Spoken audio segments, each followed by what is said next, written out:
Okay, hello everyone and welcome back. So today we are talking about F anyone who is not a C-blob, otherwise known as Euphoria Part 2, Jules.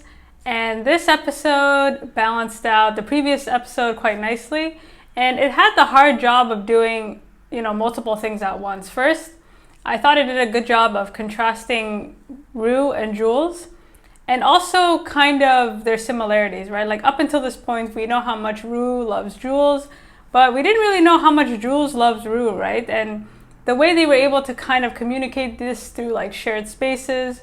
Jules had a lot of her same fantasies in the same exact room that Rue was having a lot of kind of the same fantasies. So the style of this from beginning to end, the way they were able to kind of, despite being in two different places, kind of going through their own experiences, the way that this episode communicated how in sync they are and how close they are, I thought it was quite brilliant. So I enjoyed this episode. I thought it was ambitious and it really it did it. Congratulations to Hunter Schafer, because the writing was amazing, visually it was stunning, and again it did a great job of both contrasting the differences between Rue and Jules and also just their synchronicity, right? So like the previous episode, it's set up in conversation. And in this case, it's between Jules and her therapist. And what I really enjoyed about this episode is we get a different perspective, but specifically a perspective about what it's like to always be the person who has their shit together, right? Like what kind of burden that entails. Like what is it like for the person that always looks like they have everything together for somebody else, right? And the way the episode started set up this conversation nicely. So I don't really know how else to divide my thoughts. So I'm just gonna kind of touch on 4 of the main themes, and then you guys can kind of fill in the blanks. The first is femininity. The second is friendship. The third is dependency. And if you stick around long enough, the fourth and the part that hit me the hardest, and for me gave me the biggest insight, is Jules and her relationship to her mother. So again, we start off in conversation. And starting off the episode with Lord's liability does 2 things, right? It takes us through all the drama in season 1. And I love this scene where you can kind of see everything through Jules's eyes, right? Kind of emphasizing like this is her perspective. And the second thing it does, it kind of really sets up the conversation in terms of all these feelings she's been bottling and what it is that she's like really going through. So I don't know, that intro, I was already like satisfied. It's clear that this is her first therapy session since running away from home, and she doesn't really want to talk about why it is she ran away, right? Like this is what this therapist wants to unpack. Why did you leave, right? Like what triggered you to just kind of up and go? And to kind of distract, just because she doesn't really want to face it head on, she says, well, I want to get off my hormones. And the therapist says, well, so you want to detransition. And this isn't about detransitioning or hormones whatsoever, right? What Jules is trying to communicate is, I want to start over. Like what I'm doing is not working, and I don't know where to go from here, right? And the way she first tries to kind of articulate that to her therapist is by femininity, right? And this conversation about femininity, like I felt so exposed this entire episode, because there's a lot of things that Jules says and I'm like, yeah, I'm almost 30 and I feel the same way. So she says that her femininity, like she basically constructed her womanhood around men, right? Like what men like, what men desire. And it's not that she dislikes men, it's that she dislikes the philosophy of them, right? Because they're boring, simple, simpletons, simplistic. And the way she kind of articulates her womanhood is, honestly, I think we can all relate, right? Like she feels like an avatar. She says, well, I'm basically a compilation of everything that I've seen, and I'm not even a real person, right? Like I don't even know where I really begin. At least for me, a large part of my personality, whether or not I want to admit to it or not, is reactive, right? We're like a compilation of the things we love, hate, and sadly want to be in the future. So listening to her discuss femininity, I thought it was really interesting, because I think the concept of femininity is very, very interesting, because I think all women think they can conquer femininity, but how much of it is for you? How much of this stuff do you do for you and kind of treat yourself and what you deserve? And then how much of it is it like for other people, right? And as much as we try to balance it out, a lot of what we do is for other people. And the amount of self-criticism, and I think the best line in this whole episode was when she was like, without self-criticism, I would be lost. And honestly, that's me. Like, the degree of empathy that Jules was able to kind of articulate in this episode, first of all, she has a lot of empathy. And when you're that type of person who's very empathetic, it's a little bit dangerous because you have such a degree of self-awareness. So you're very aware of how you make other people feel. And to the point where you perhaps even overestimate how much power you have over other people's emotions, right? Like Jules is someone who really was careful with Rue, really took care of her, to the point where she really felt like if she said or did anything wrong, she could trigger her. And this is just a high level of self-awareness that people just don't have. This idea of femininity is really interesting because she kind of contrasts it with, well, I want to be like the ocean, right? Like when we think of femininity, we think of it as this kind of delicate, you know, you're a snowflake, you're so kind of weak, right? And she says, I don't know how I got this idea of femininity in my head, but I want it out of my head. And one of the ways she's trying to, I guess, restructure or reframe the conversation is by equating femininity with the ocean, right? Saying like, this is something that's so beautiful, it's so vast, it's so all-encompassing, and yet it's really strong, right? And when you, like listening to her talk about femininity and just how she constructed her womanhood and all these things, I thought it was really interesting as we kind of go into the next sort of part of the conversation in this therapy, which is friendship, right? And the thing with femininity and friendship is, that's the problem, right? Like, how can you be firm but still fair, right? Like, how can you still be feminine but still be strong? And this is, she doesn't know how the two can coexist, right? Because she's picked one or the other. Either she's super nice and super pleasing, but again, if she does anything or criticizes anyone, then people will be mad at her. And so all that criticism or all that kind of, these conversations that ideally you would have with Rue or the people that are kind of triggering this, it kind of, you direct it at yourself, right? And the therapist kind of says, you're really hard on yourself. Like, this is not, like, you're not doing as badly as you think. But again, when you're so self-aware of how you make people feel, this can backfire. We can really kind of, I loved how this episode flowed from conversation to conversation, because the two episodes are ultimately about forgiveness, and the road to get there was really nice. So we go from femininity to friendship, right? And I love how she described how women form friendships, because this was the most accurate thing I have heard in a long time, right? She says there's a hierarchy. And I can only speak for myself, but I feel like that's true, right? Like women, first they analyze and compare, right? So you look at somebody and you say, okay, are they prettier than me? Do they trigger me? Is there anything about them that I can relate to? And then kind of based on that, they decide where you fit in or like how to treat you. Like, are you going to be an acquaintance or are you going to be a friend? And the way people kind of select their friendships, especially women, I mean, this was, it was like a cruel reality, is that, like, where do you fit into how this person sees themselves, right? Like, or how this group of friends see themselves. So when you're making a friend, this person is thinking about a few things and they're thinking, okay, do you fit into how I see myself, or do you kind of like disturb my universe? And what she says is really interesting, because despite how polite people can be in terms of like small conversations or inviting you to things, you can still sense the judgment, right? Like, you can still sense them looking you up and down, like the color of your skin maybe, or, you know, the way the clothes kind of hang off your body, your stamina, your hair, the tags on your clothes, your nails. Like, people are looking for things that are wrong with you, and, you know, you put your best foot forward, but people don't pay attention to that, right? They're paying attention, they're trying to find a flaw. And she says this would be an otherwise sensual experience if it wasn't so damn terrifying. And yeah, this is true, right? Like, it's very performative.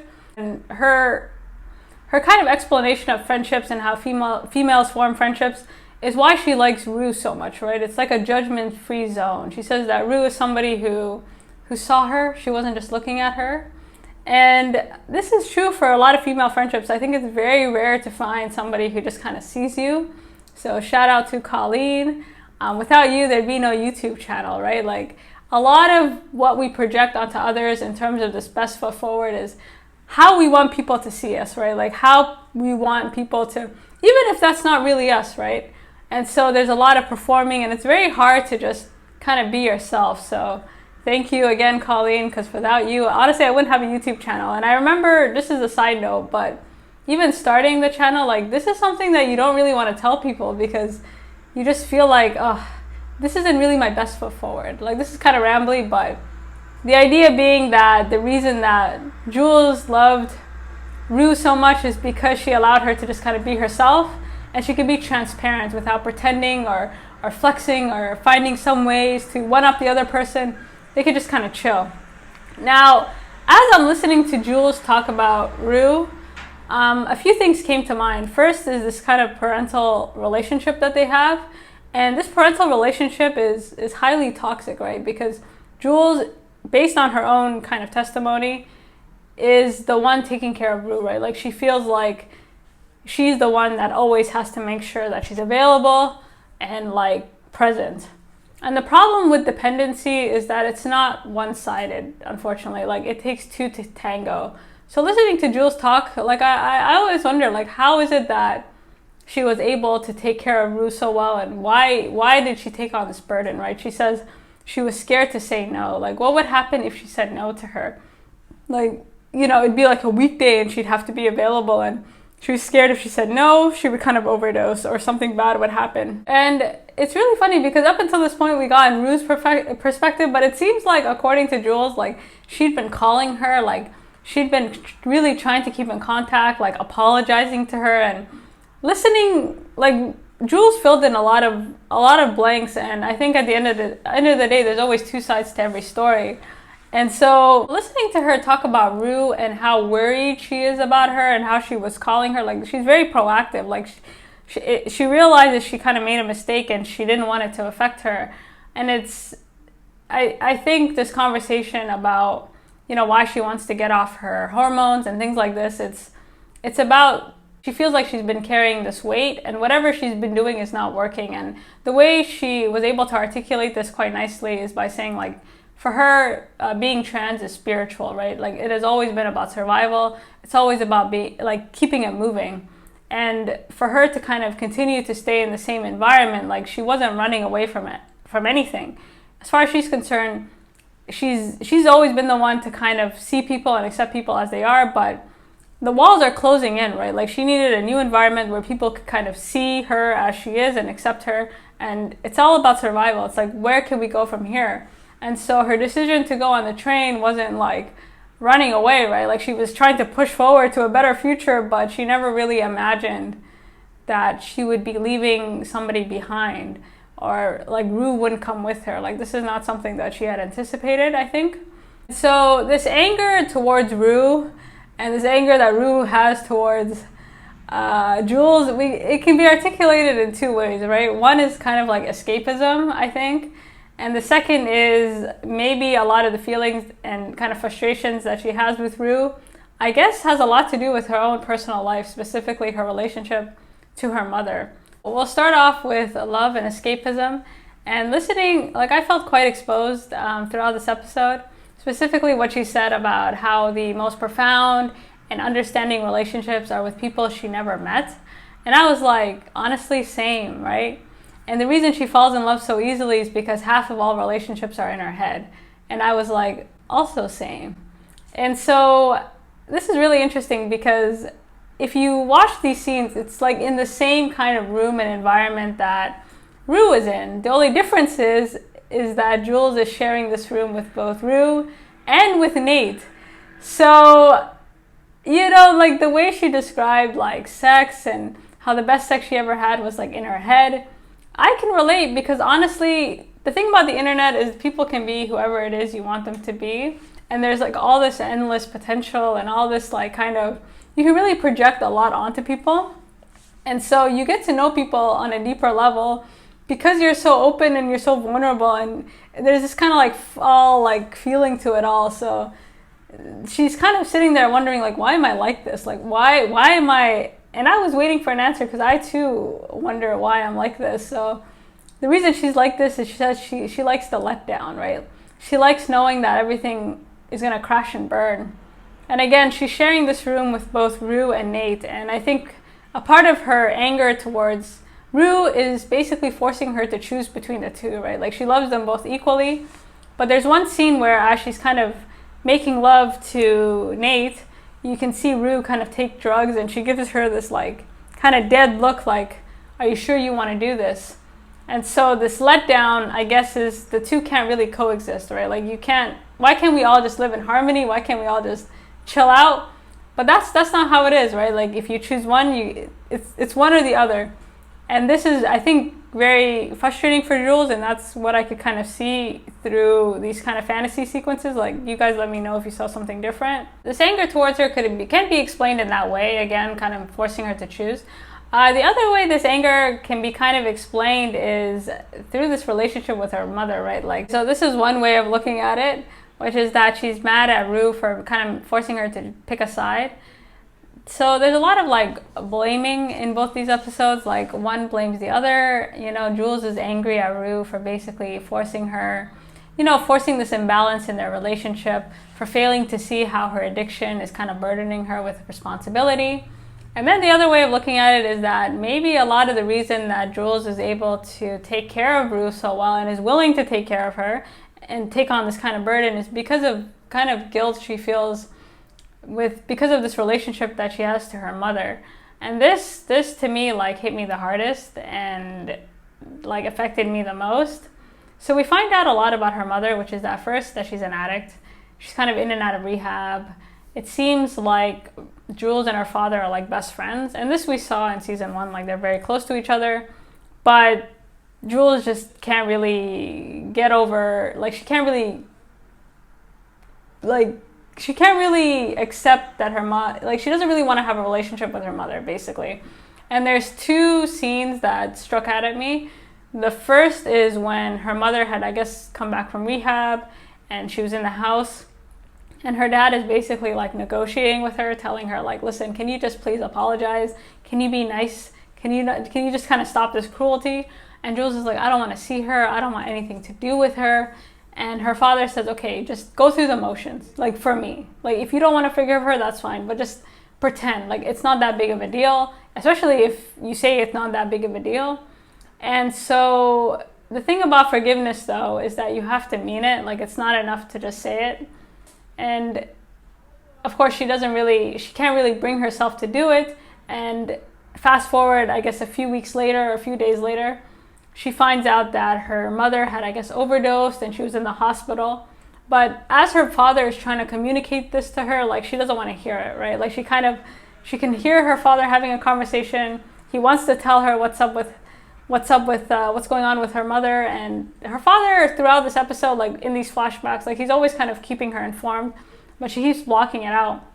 And so she leaves. She doesn't want to hear about it.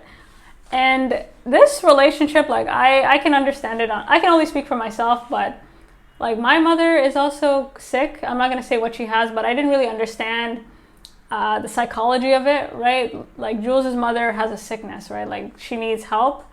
And my mother also had a psychological issue, and I didn't know what the problem was. So I had all this anger, all this cruelty, and I'm very close to my father. Like, we're best friends, and a lot of these scenes, like, took me back, because he would always kind of say, like, talk to her, and I was like, I don't want to talk to her, and this anger and this frustration. And it wasn't until I was older that I realized fully what the problem was.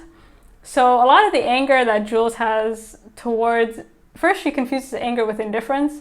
And a lot of this anger is because when I finally realized that she was sick and that there was a problem, you can't really be angry anymore, right? Like, you just want to cry. You want to cry for them. You want to cry for yourself. You know, if you're tired, imagine how tired they are. So this kind of cruelty and this kind of, like, lashing out, I totally understood, because I've been there. And it's really interesting because, like Jules, when you're the person that always has it together, and you're always the person kind of taking care of somebody, they don't really see this other side of you, right? Like, you don't see the cruelty. You don't see. So when it's kind of revealed that you're not this person that has their shit together, like, it's quite shocking, right? And just because you don't see a side of somebody, it doesn't mean it doesn't exist, right? It doesn't mean it's not there. And so this is what Jules has been kind of carrying around. Like, this is a lot of heavy stuff, but she didn't want to talk about it with Rue because she didn't want to burden her. And same, like I can only speak for myself, but this is not something that I would ever talk to about my friends. And if I did, they would be totally shocked. They're like, really? Like, you out of all people? But again, it's just one of those things. It's like, you don't know what people are going through, and just because you don't see that side or you don't see like this kind of weight doesn't mean it's not there. Watching this kind of sequence with her mother, I think taking care of Rue might have been a way for her to kind of forgive herself. And it's really sad when you have a parent that's kind of like that, because they can never be your parent, right? Like, there's this kind of dead space between you two, and it's really hard to get to that point of forgiveness and actually mean it, because you feel like you missed out, or you feel like that's why you're angry, right? You feel like this person cheated you or something. But the more you understand and the more you kind of see it as a disease and a sickness, again, like, without the anger, you would just cry. And you see that when Jules kind of bolts as her dad is trying to tell her something. Like, she's just like, I don't want to hear it. Peace out. So again, like, I think maybe this was a way of forgiving herself. You know, there you have it, right? Like, the curse of, again, looking like you have it all together is that people are super shocked when you don't. So we get to the end of this episode, and you guys let me know, was this a dream? Because I feel like it happened.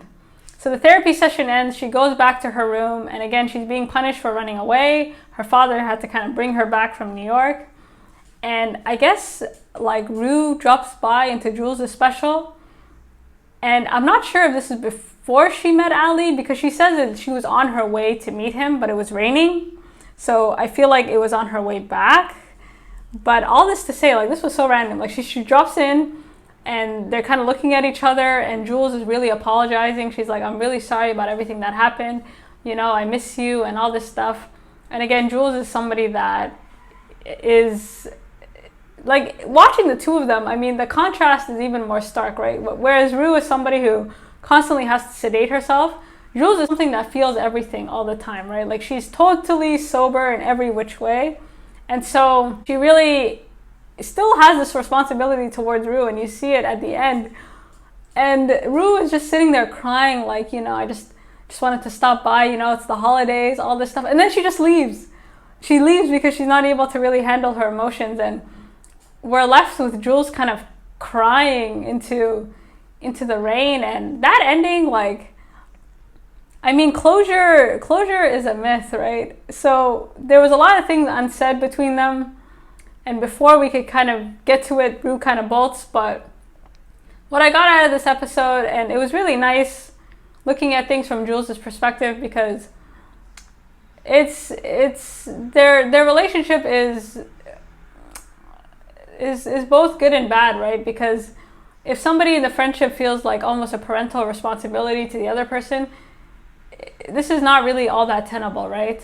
And so as much as she tries to apologize and as much as she tries to kind of take care of her, this is not really for her to do. And so that ending took me off. I was like, whose special is this?